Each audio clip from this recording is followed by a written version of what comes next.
Do you believe you're truly in control of who you are? It seems like a simple question, but the truth is, most people go through life being guided by imposed patterns, inherited beliefs, and decisions made on autopilot. And here's the problem. You might be living a life that isn't yours, pursuing a purpose you never chose. But what if I told you it's possible to turn the tables? Starting today, you can consciously decide who you want to be and create the life you've always dreamed of, free of constraints and regrets. This idea might sound counterintuitive. After all, how many times have you heard phrases like, "things are just the way they are," or "people don't change"? Well, these limiting beliefs are about to be shattered. In this video, you'll learn how to free yourself from the weight of external expectations, align your decisions with your personal values, and begin constructing an identity that truly reflects who you are. Sounds grand, doesn't it?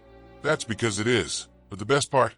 This is entirely within your reach, if you have the courage to start now. So, if you've ever felt lost, dissatisfied, or stuck in a life that doesn't seem to make sense, stick with me. You're about to discover how to rewrite your story. And the first step on this journey begins here. Personal identity is a fascinating puzzle we all carry within us, often without realizing it. Think about the decisions you make every day, from what to wear to deeper choices about your career or relationships. Do they reflect who you are, or just who you think you're supposed to be? This concept goes far beyond a simple, "I am who I am." It's shaped by layers of experiences, personal values, and even external influences that come together to create your unique perception of self. But have you ever stopped to take apart this puzzle and truly understand each piece? Many times, we live on autopilot, carrying labels placed on us by family, society, or the situations we've faced. It's common, but it's also limiting. For instance, imagine someone who grew up hearing they were terrible at math. Even years later, this person might avoid anything involving numbers without ever questioning whether that belief still holds true.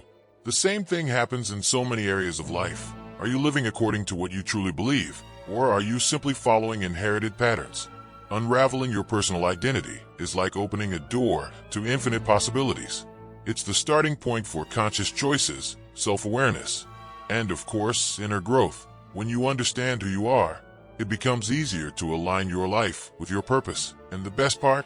This is a continuous process. It's never static.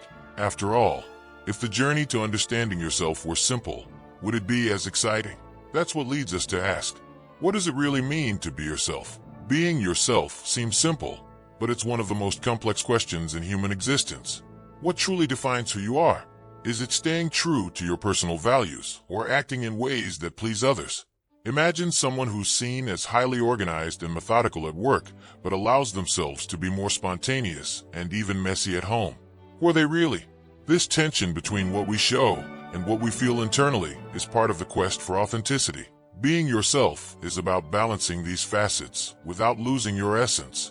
For many, the idea of being yourself means acting without filters. But is that always genuine?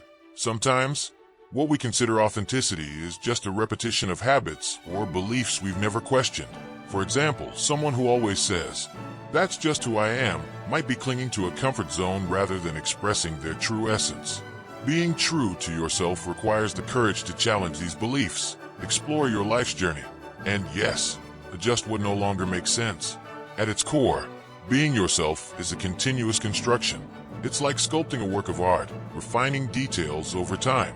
And this masterpiece is never complete because every experience, every conscious choice, adds new layers to your identity. But if each of us is a constantly evolving mosaic, how do we know if the pieces are in the right place? To find out, we need to examine how identity is formed, where it comes from, and what influences it. And that's where the exploration of identity formation begins. Identity formation is a rich and multifaceted process that varies depending on the lens through which we choose to analyze it. Some see identity as something innate, a gift we carry from birth. Others believe it's shaped and constructed over time by experiences, external influences, and the conscious choices we make. Imagine someone growing up in a multicultural environment. Their identity is likely a fusion of different values and traditions, reflecting both their roots and the world around them. There are also those who view identity as a reflection of the social roles we play. At work, we might adopt a serious and focused demeanor, while with friends, a more relaxed and humorous side takes the lead. These layers, though they may seem contradictory, complement each other to form who we are. But this raises an important question. Who are we when all the masks fall away? Is there a true essence within us?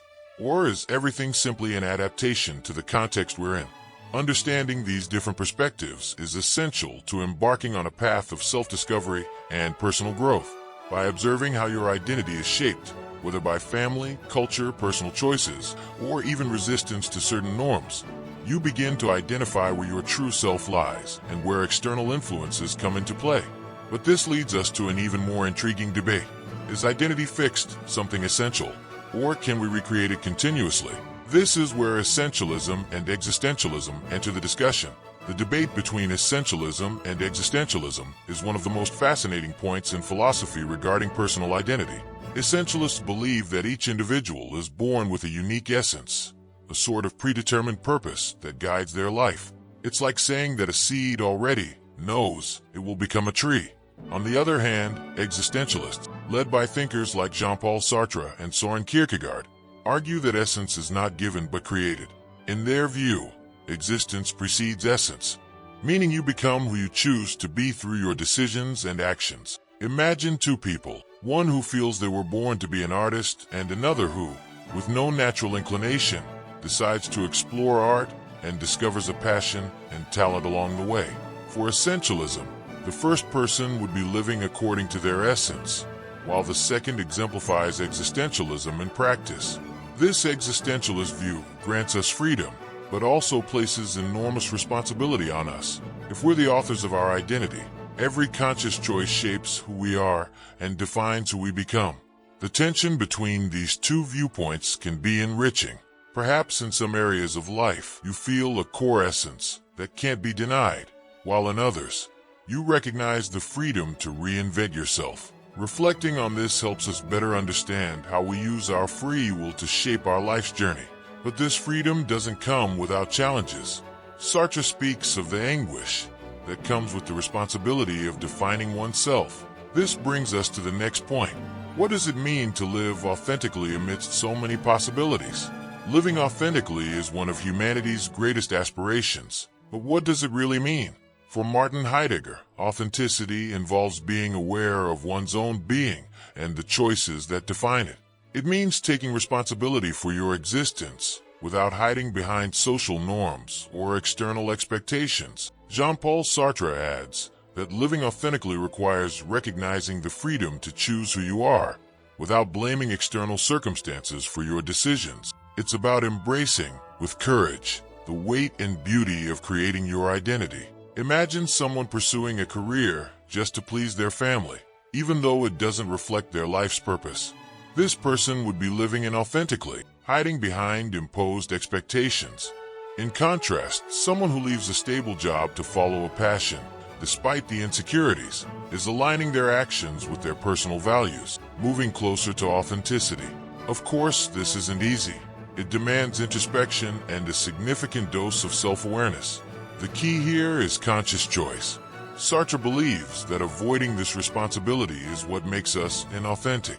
Thus, living authentically is an active process, requiring attention to the decisions we make every day. But authenticity isn't about perfection.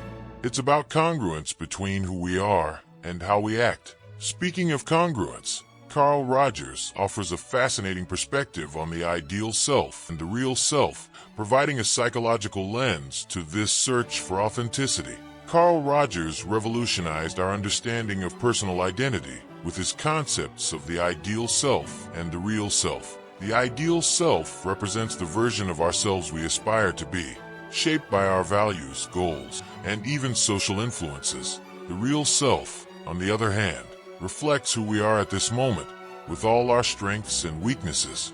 According to Rogers, the secret to healthy personal development lies in the congruence between these two aspects. The closer they are, the more aligned we are with our authenticity, and the more fulfilling our life journey becomes. Imagine someone who wants to be confident and articulate their ideal self, but currently avoids social situations out of fear of judgment, their real self. This misalignment can lead to frustration and even anxiety. Rogers suggests that instead of striving for drastic change, the person should focus on gradual growth, joining interest groups, Practicing communication skills and celebrating small wins are practical steps that bridge the gap between the ideal and real selves. This not only fosters self-awareness, but also empowers personal growth. Central to Rogers' approach is the concept of self-actualization, the natural drive to become the best version of oneself. However, this requires recognizing limitations without self-condemnation while working to overcome them. This pursuit of congruence and self-actualization connects us to the next topic, Nietzsche's bold vision of creating one's own values. After all, who better to define your values than you? Friedrich Nietzsche challenges us to break free from traditional values and carve out our own path, aligned with who we truly are. He criticizes inherited morality, which often traps us in outdated patterns, and proposes the concept of the Übermensch or Overman, an individual who transcends societal limitations and creates their own personal values. For Nietzsche, true personal transformation happens when we stop living by the rules of others and start building a life with a genuine and self-defined purpose. Think of someone who, due to family tradition, chooses a respectable career that doesn't bring them fulfillment. This person might be following inherited values instead of exploring what truly matters to them. Nietzsche would argue that this is the perfect moment for a radical reevaluation, questioning what makes sense and consciously making decisions based on what resonates with your personal values is the first step towards self-discovery. This courage to redefine the rules brings us closer to an authentic and empowered life. Creating your own values doesn't mean living without ethics, but rather adopting a personalized ethical framework that reflects your deepest convictions. It's a challenging yet liberating process. By letting go of beliefs that no longer serve us, we open ourselves to choices that align with inner growth and self-construction. This perspective also invites us to reflect on the moral responsibility we have to become the best versions of ourselves, a crucial element in the ethics of personal development. The ethics of personal development calls us to take profound responsibility. Becoming the best version of ourselves is not just a personal goal, but a moral obligation. Our choices affect not only our own journey, but also those around us. Imagine someone who decides to let go of harmful habits, such as chronic procrastination, and adopt a more disciplined lifestyle. This inner growth doesn't just benefit them, it inspires others to make positive changes, creating a ripple effect of collective transformation. Making ethical decisions requires alignment between our personal values and our actions. It's not enough to want change. We need to act consciously and consistently. For instance, a person who values authenticity can demonstrate this by standing up for their beliefs, even in challenging situations. This is where ethics comes into play. It's not about perfection but honesty with ourselves and others. Each small choice becomes a step toward a greater purpose. By committing to personal development, we take on the ethical responsibility to contribute to a better world. This brings up an intriguing question. How much of our choices are truly ours? Are we entirely free to decide who we want to be? Or are we bound by the influences of social determinism? Let's explore that next. Social determinism makes us question how much of our decisions are truly our own. Society, culture, and even the environment we grow up in play a significant role in shaping our identity. From the toys we're given as children to the values we're taught in school, we're constantly being shaped by external forces. Imagine someone raised in a family that measures success by material wealth. They might spend their life chasing riches without ever questioning if that's their true purpose. But does this mean we're entirely bound by these influences? Free will offers a powerful counterpoint. It reminds us that while we're shaped by our environment, we still have the capacity to consciously choose our path. Think of it like a sailor navigating rough seas. Even in challenging conditions, they can adjust their sails and change direction. Small steps, like exploring different cultural perspectives or questioning inherited beliefs, can be the starting point for breaking free from patterns that no longer serve us. The tension between social determinism and free will isn't a limitation. It's an invitation to reflect. By acknowledging the forces that shape us, we gain clarity on what we want to change and what we wish to preserve. This awareness directly connects us to self-knowledge, an indispensable tool for understanding who we are and, more importantly, who we want to become. After all, how can we make truly free decisions without first knowing ourselves? Self-knowledge is like an internal compass guiding us through life's challenges. Socrates famously said, "Know thyself," and this advice remains a cornerstone for living a meaningful life. Without self-awareness, we risk making unconscious decisions that align more with external expectations than with our personal values. Imagine someone who chooses a career for its status, but feels an unshakable emptiness.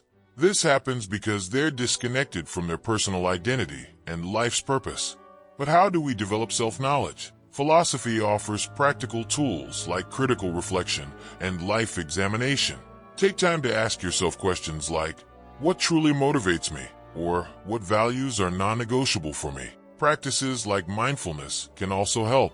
By observing your thoughts and emotions without judgment, you become more aware of internal patterns that often influence your decisions. Books like Man's Search for Meaning by Viktor Frankl are excellent companions on this journey, inspiring profound reflections on the search for purpose.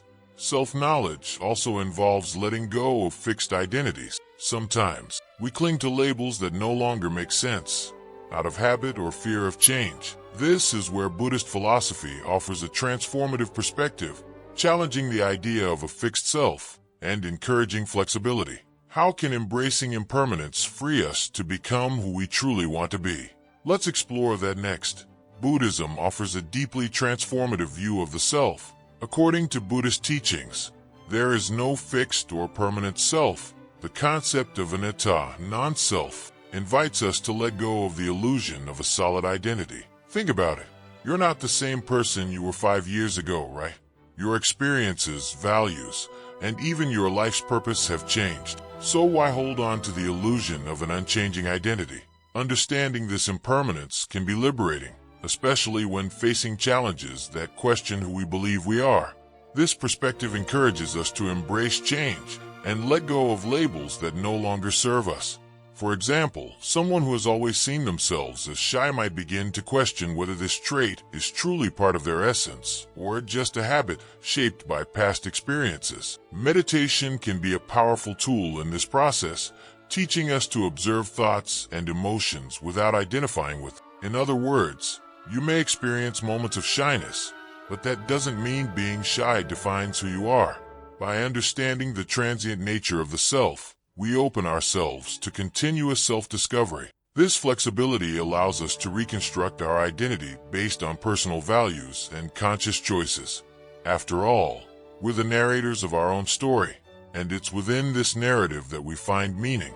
But how do these stories shape our perception of who we are and influence our decisions? That's what we'll explore next. Each of us is the author of a unique narrative, the story we tell about who we are. This personal narrative isn't just a sequence of events. It gives meaning to our experiences and shapes our identity. Imagine two people facing the same challenge, like losing a job. One might tell the story as a tragedy that ruined their life, while the other sees it as a catalyst for discovering a more authentic purpose. The stories we choose to tell about ourselves have the power to transform how we perceive reality. What's fascinating is that these narratives aren't set in stone. They can be rewritten. If you believe you always fail at something, take a step back and ask, is that really true? Often, it's not the experience itself that limits us, but the way we interpret it. Practices like journaling can help with this process. By putting thoughts on paper, you can identify patterns, challenge beliefs, and eventually create a narrative that empowers rather than limits you. Rewriting your story isn't just an exercise in self-awareness. It's a pathway to inner growth. As you reshape the meaning of your experiences, you actively mold your identity and future choices. But for this transformation to be genuine, deeper reflection and value alignment are necessary. How can we integrate philosophy into our daily lives and consciously choose our path? That's the final piece of the puzzle. The journey to becoming who you truly want to be isn't a straight line. It's a cycle of learning, conscious choices, and constant evolution. Every step, every decision, from the smallest to the most challenging, shapes the person you're becoming. This journey demands self-awareness, the courage to question, and above all, the willingness to grow. After all, it's through this process that we discover our core values, uncover our life's purpose, and align ourselves with authenticity. But the question remains, are you ready to take the next step? What's holding you back from aligning with the person you want to become? Maybe it's fear, old beliefs, or a lack of clarity about who you really are. These challenges are natural but not insurmountable. With tools like reflection, life examination, and practices like meditation, you can craft a narrative that empowers rather than limits your journey. Remember, personal transformation isn't about perfection, it's about progress. Each day is a new opportunity to adjust your course and reaffirm your values. So now it's up to you. What will you do differently starting today? Share your biggest inspiration or challenge in the comments. And don't forget to subscribe to the channel and turn on notifications to keep exploring topics that help you build your best self.